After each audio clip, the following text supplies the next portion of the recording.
අපේ බුදුරජාණන් වහන්සේ වඩිනකොට ලංකාව මනුස්ස ආවාසයක් නොවේ.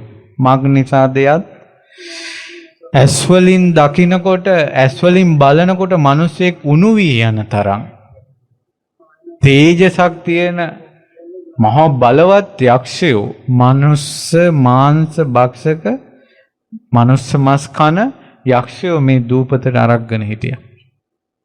වහා හිත විකෘති කරන්න පුළුවන් යක්ෂයෝ මේ ලංකාද්වීපයට අරගෙන හිටියා. අධර්ම රාගයෙන් විෂම ලෝභයෙන් මේ සත්වයා උමතු කරන්න පුළුවන් යක්ෂයෝ අරගෙන හිටියා. ওই යක්ෂයන්ට මේ ලංකාද්වීපයේ ආපහු පෙනෙන දවසක් එනවා. ඒ තමයි මේ මිනිස්සුන්ගේ අධර්ම රාගය විෂම ලෝභය උච්ච වෙලා යනවා.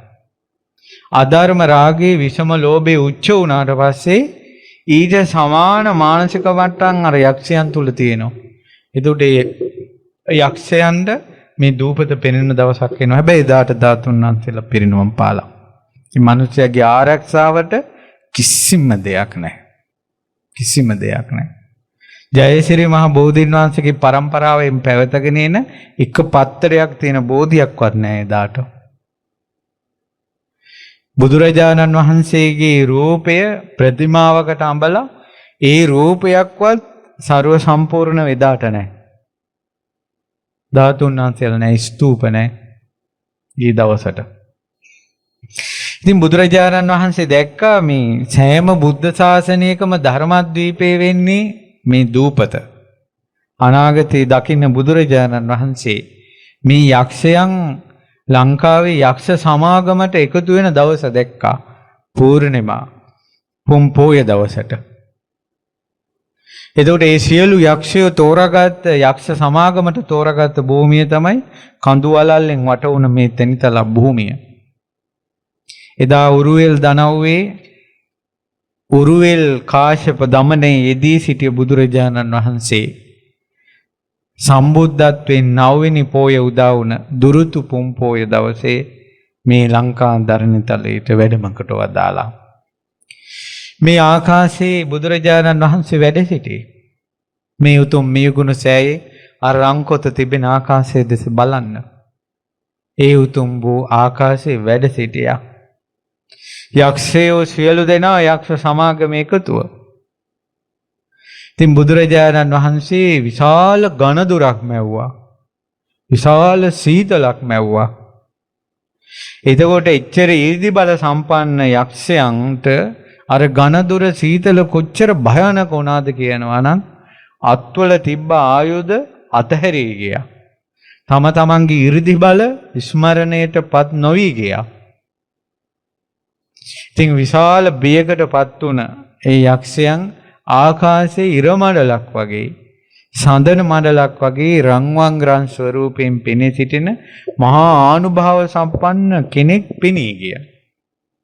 ඉතින් අර යක්ෂ පිරිස කෑ ගහලා කියනවා අපිව බේරගන්න බේරගන්න බේරගන්න කියලා. එතකොට බුදුරජාණන් වහන්සේ වදාලා මට මේ මගේ පත්කඩේ අතුරගන්න තැනක් ඕන. මට මේ සිටෙන්න තැනක් ඕන. එතකොට ඒ යක්ෂයන් එක හඬින් කියා හිටිනවා මේ දූපතම ඔබට දෙනවා. අපිව බේරගන්න මේ දූපතම ඔබට දෙනවා. ඉතින් තුන් පාරක් උජ්ජායනා කළා, ශබ්ද කළා මේ භූමියම දෙනවා ඔබට කියලා. බුදුරජාණන් වහන්සේගේ පත්කඩේ ආකාශයෙන් බිමට වැතුරුණා. ඒ භූමියේ තමයි දැන් මේ උතුම් කිරිසුදු බබලන මේ උතුම් මේ ගුණ මහන්සයි තිබෙන තැන. ආකාශයෙන් රන්වන් රන් හංසෙක් පාත් වෙනවා වගේ රස්මාලා විහිදුවාගෙන අපගේ බුදුරජාණන් වහන්සේ පත්කඩේ මත වැඩ හිටියේ. පත්කඩේ මත වැඩ හිඳලා බුදුරජාණන් වහන්සේ ඉරිදියක් කළා මේ පත්කඩේ දිගෑරෙන්න ඕන. ඒතකොට දිගෑරි යනකොට ලෝදි ගඟක් පෙරලිලා යනවා වගේ ගිනි ජාලාවක් පෙරලිලා යනවා වගේ අර යක්ෂයන්ව පේනවා. අහසේ ඉඳලා බලන කෙනෙකුට තනිකර ගිනි ගොඩක් වගේ පේනවා. එතකොට බුදුරජාණන් වහන්සේ ඉරිදියක් කළා මේ පත්කඩේ ඇතිරෙද්දී ගස්ගල් වන පර්වතයට බාධාවක් නොවේවා. මේ දූපතේ ඉන්න කිසිදු ප්‍රාණියෙකුට කිසිදු සතෙකුට අඩුම තරමේ යටත් පිරිසෙන් කුරා කෝඹියෙකුට පවා මේ පත්කඩෙන් හානියක් නොවේවා. ඊළඟට ධර්මද්වීපයක් කෙරවීම පිණිස මිනිසයාගේ අනාගතයේ ධර්ම දීපතක් කිරීම පිණිස බාධා නොවන මේ විශාල සැඩ යකුන් හැර අනිත් යකුන්ට හානියක් නොවේවා කියලා මේ පත්කඩේ දිගහැරියා. 이르දියෙන් මුළු ලංකා ද්වීපේම පත්කඩෙන් වැහුණා බුදුරජාණන් වහන්සේගේ. ඊට පස්සේ අර පත්කඩේ දිගෑරි එනකොට යක්ෂයන් තව තව පිටිපස්සට ගියා පිරිසත් එක්ක. යනකොට මහා මුහුද අර සුනාමියේදී රැළ ඉස්සුනේ. ඒ වාගේ දියමන්ති ප්‍රාකාරයක් වගේ පළඟු ප්‍රාකාරයක් වගේ මුහුදේ රැළ අහසට ඉස්සුණා. එතකොට යකුන්ට මේ පැත්තට යන්නත් බෑ. එතකොට මේ පැත්තෙන් ගින්දරක් එනවා අර පැත්තෙන් අහසට වගේ පළඟු ප්‍රාකාරයක් වගේ මුහුද එසවෙලා. අපිට බේරෙන්න තැනක් නැද්දෝ කියලා. ලෞතුරා තථාගත බුදුරජාණන් වහන්සේ දුටුවා ගිරි පර්වත වලින් ගහන දූපතක් තිබෙනවා සියලු ආහාර පානයන්ගෙන් යුක්ත යකුන්ට මේ තම්බපන්නියෙන් ඒ දූපතට ගියා කියලා කිසිදු පාඩුවක් නැති යක්ෂයන්ට සුවසේ වාසය කරන්න පුළුවන් දූපතක් 이르දියෙන් බුදුරජාණන් වහන්සේ ඉලං කළා ලංකාවට. ලං කරලා 이르දියක් කළා. ඒ ලංකාව වටේම ඉන්න සියලු යකුන්ට තමන් ළඟ තියෙන දූපතක් වගේ පේනවා. හැබැයි එතන කරදරයක් නැහැ නිදහසේ තියෙන දූපතක් පේනවා මේක ගිනි ගන්නවා පේනවා. ඒතකොට තමන්ටම හිතෙනවා අපිට මේක අතහැරලා අරකට යන්න නැත්තම් කියලා. ඒතකොට ඒ යක්ෂයන්ගේ යක්ෂ සිටිවිල්ලෙන්ම බුදුරජාණන් වහන්සේ මේ 이르දිය පෑවා. මේක එපා අරකට යන්න නැත්තම් කියලා හිතනකොටම මේකෙන් අතුරුදහන් වෙනවා ඒකේ පහළ වෙනවා. ඒතකොට පොඩි දරු පැටවු අල්ලගෙන වඩාගෙන හිටපු සියලුම යක්ෂ පිරිස අර දූපතේ පහළ වුණා. ඒතකොට ඒක සුවදායක දූපතක් අර ලංකා දූපත ගිලි ගන්නවා පේනවා. අප්පෝ මේක නම් පේන්නවත් එපා කියලා හිතුණා. එහෙම හිතනකොටම ගිරිද්ද වෙන තිබ්බ තැනම පීතියක්. මේ යකුන්ගේ සිටිවිල්ලෙන්ම ඒක කළා. බුදුරජාණන් වහන්සේ ඒක බලෙන් කළේ නැහැ.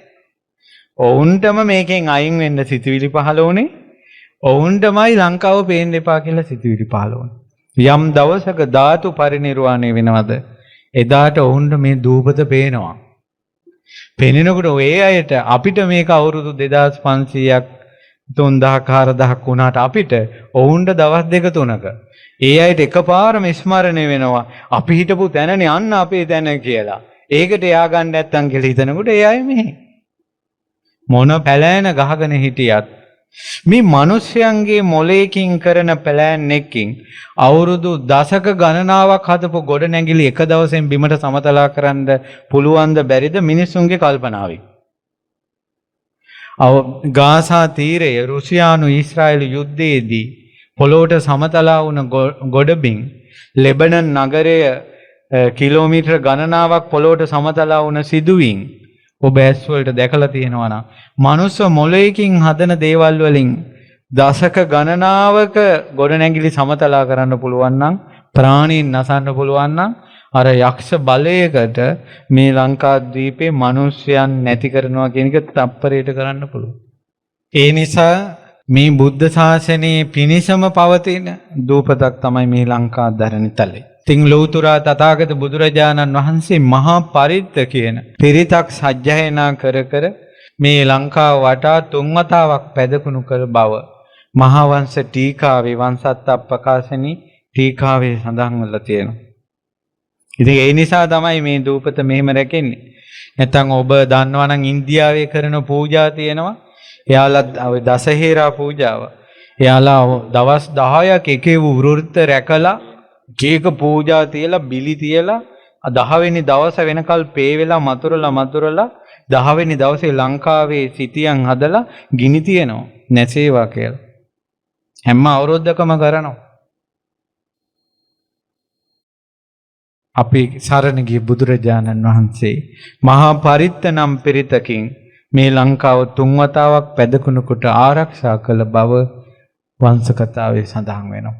එහෙනම් මේ මිනිස්සු සැනසille මෙහෙම හුලන් ටිකක්වත් විඳින්නේ බුදුරජාණන් වහන්සේගේ ආශිර්වාදය. ඒ ආශිර්වාදය එක එක ಜಾති ගැන කවර කතාද? ආගම් ගැන කවර කතාද? මේ ආගම් ಜಾති කතා නැති මේ පක්ෂීන් පවා මේ ප්‍රාණීන් පවා මේ තිරිසනුන් පවා මේ දූපතේ සැනසෙල්ලේ ඉන්නවා නම් ඒ සියලු දෙනාට බුදුරජාණන් වහන්සේගේ ආශිර්වාදය ලැබුණා එදා.